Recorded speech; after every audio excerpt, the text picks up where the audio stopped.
guys. Good to see you today. And today we're going to talk about a little bit about Dave Ramsey's envelope system. This article is Rachel Cruz, and she says Dave Ramsey's envelope system is a way to track exactly how much money you have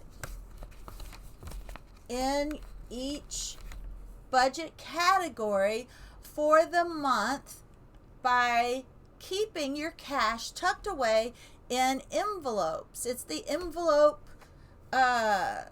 you find out where you're overspending, and then you can create envelopes and just divide out cash so that you're only, once the cash runs out, you know that you have depleted for that category. And those, those could be hair appointments, they can be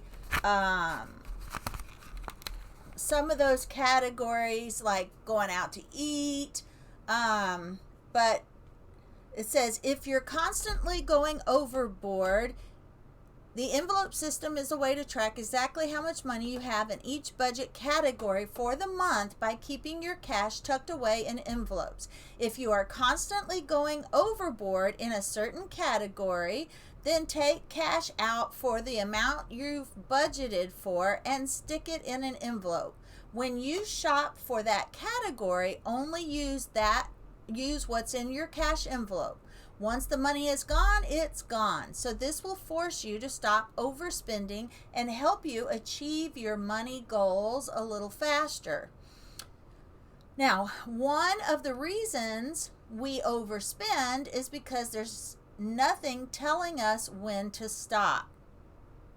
When we use the envelope system for items that tend to bust our budget, like groceries, restaurants, entertainment, maybe gas, maybe clothing, then we have an emotional response or attachment to cash, and it can keep us from going over budget because we see our cash, and normally if it's in the bank, we don't see it. If groceries are always zapping your cash, figure out how much you want to spend on groceries and then stick to it. Make sure you and your spouse are on the same page with the budget amounts. That helps. Now, creating and filling the cash envelopes. Let's say you've budgeted $500 a month for groceries. For your first month's paycheck, you will take out $250 from your bank account. Put it in the envelope. Your second paycheck, you'll take out the other $250. That's your food budget for the month. Now, if you take $150 cash and your total comes to $160, take some things out of the cart and just put them back. I know I make it sound easy, and I know it's not really easy, but you're trying to force yourself to be disciplined. And if you have to put something back, you have to put something back. Now, you can always take a note of what that item is and see if it fits in your next grocery shopping trip. But if you only bring $150 in cash, there is no other way to pull the rest of the money because you only took the amount of cash that you are going to spend. So, but on the flip side, if you don't spend all the money from the groceries envelope, then you can put that change and get back, you can put it back in the envelope for your next grocery shopping trip, or you can use it to pay off a bill. Now, spend only what you've put in your cash envelope. That is really the hardest part of the whole, and the whole purpose of the whole system. Now, if you're on TikTok or Instagram, it's called cash stuffing. Sometimes they call it cash stuffing, and it is the same thing. What if I pay some of my expenses online? Well, you'll have to write the amount you've budgeted for on the outside of an envelope, and don't spend more online than the amount you've jotted down. Keep track of how much you've spent and write it on the back of the envelope. It will still work. Now, and what if you run out of money in your cash envelope? Well, remember, the whole purpose of using cash envelopes is to control your spending and help you stick to your budget. Find creative ways to make your money stretch when the envelopes are getting low, because if it's getting low, it's a sign that you need to start being creative. Now, what about emergencies? I say also make an emergency envelope and keep putting cash in the emergency envelope every pay period, because those emergencies are going to come up and you don't want to have to take everything out of your other cash envelopes. You may still have to, depending on the emergency, but it will help you if you already have a fund set aside for emergencies that is growing. Okay? So what if I have money left in my cash envelope at the end of the month? If you have money left over in the envelope at the end of the month, congratulations, you did a great job. Reward yourself, but don't reward yourself so much that you spend all of the money that you saved.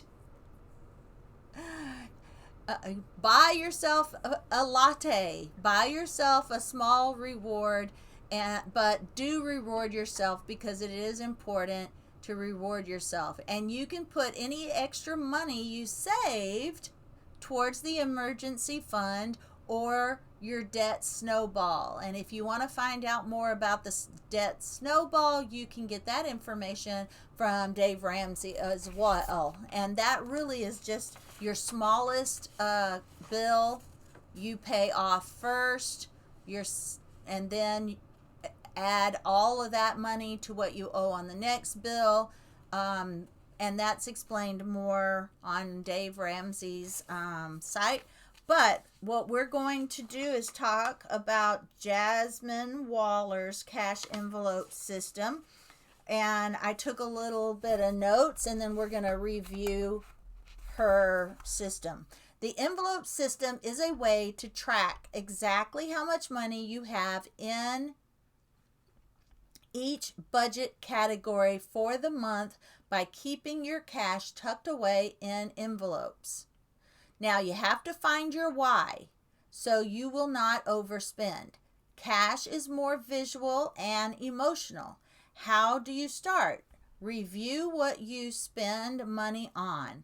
List categories and decide on a budget for each category. But be realistic. If you eat out every night and you decide, okay, now I'm never going to eat out again, that might not be realistic. But saying you're still going to eat out once or twice a week and then backing off to 0 a week, that might be a little more realistic.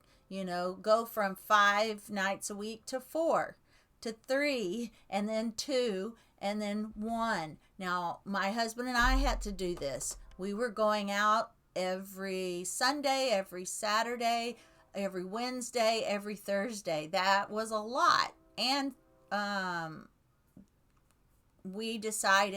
luckily, we decided before the pandemic hit to reduce that. And so then when the pandemic hit and we were forced to eat at home, it really wasn't as hard as it could have been, because we were really we really had bad habits in place.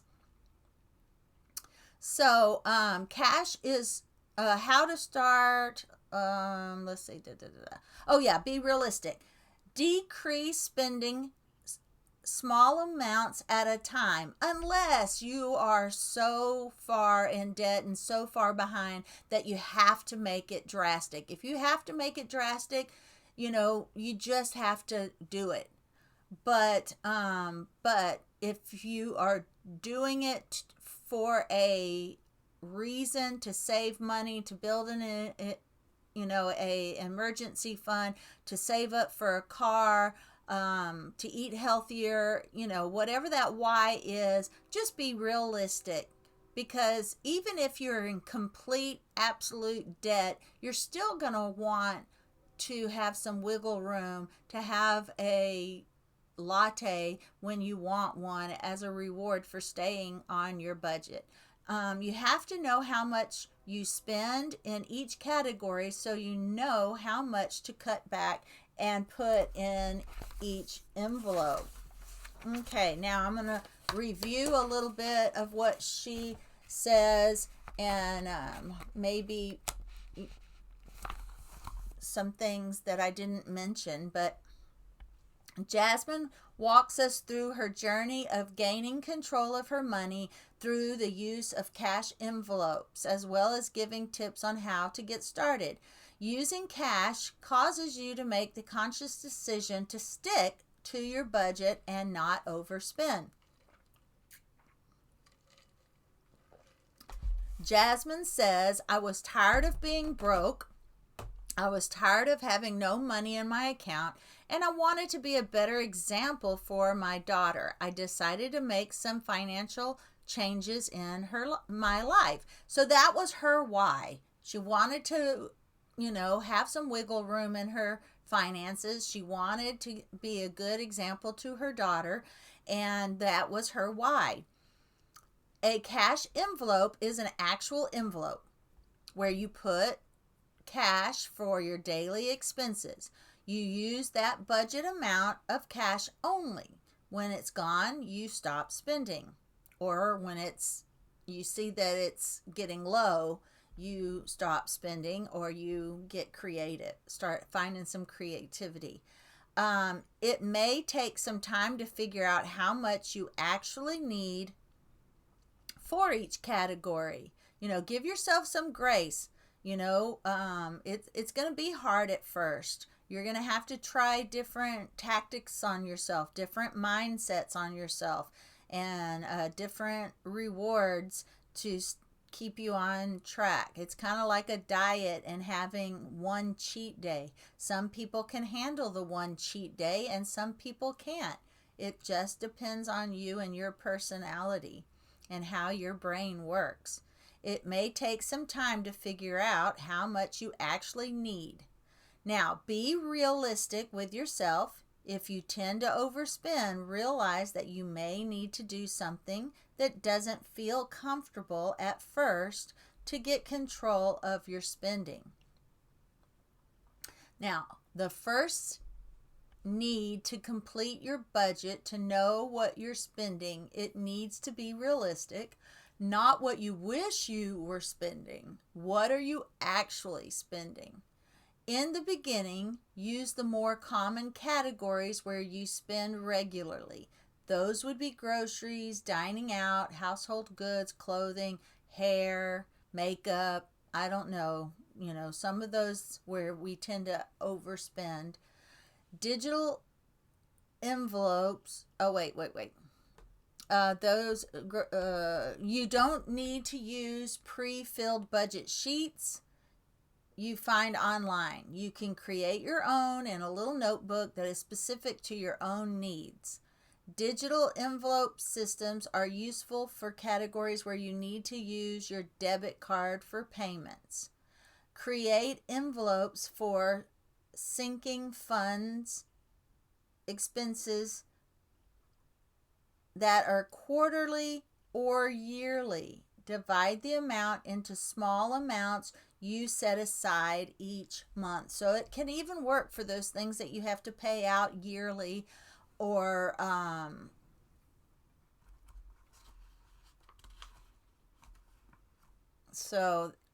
quarterly. quarterly or yearly. All right, guys, this was another somewhat short one, but cash envelopes, those are amazing. They can work for you if you give it a try, and it can work. It's just another way to make you visual and emotional decisions about your money instead of out of sight, out of mind decisions about your money. It helps you be intentional about what you're spending, and it can force you, like we said before, if you want to spend $250 on groceries and the cashier says it's $300, then you do have to be intentional putting that $50 worth of groceries back. And if you do that, no matter how embarrassing it might seem, it will force you to not embarrass yourself the next time, and you'll be even more careful the next time, and you'll start being able to get that down before you get to the cash register and have to put things back. Especially if you keep a list and a tally as you're going. All right, guys, I thank you again for watching. I appreciate you, and I will see you on the next podcast.